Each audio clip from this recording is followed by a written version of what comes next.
Det jeg vil sige her til formiddag, det kommer til at få store konsekvenser for alle danskere. Regeringen, og de bakkede op af et enigt folketing, besluttede gradvist over en længere periode at evakuere Danmark på grund af det stigende vandspejl. Har I nogle spørgsmål? Ja. Hvor skal vi se hen? Believes me when I say leaving is the only way.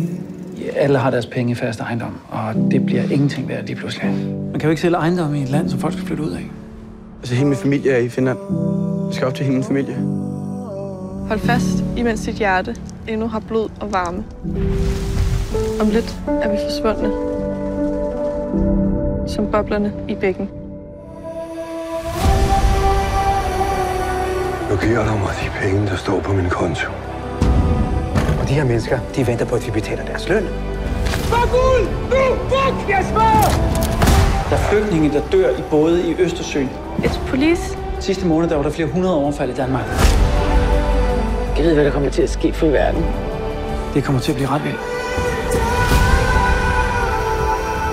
Min mor den ene vej. Min far den anden vej. Du er en helt tredje. Sig farvel nu, far. Nej, Laura, please. But there is hope. What if your generation can change everything? Farvel, Danmark! Jeg elsker dig! Er I klar til verden?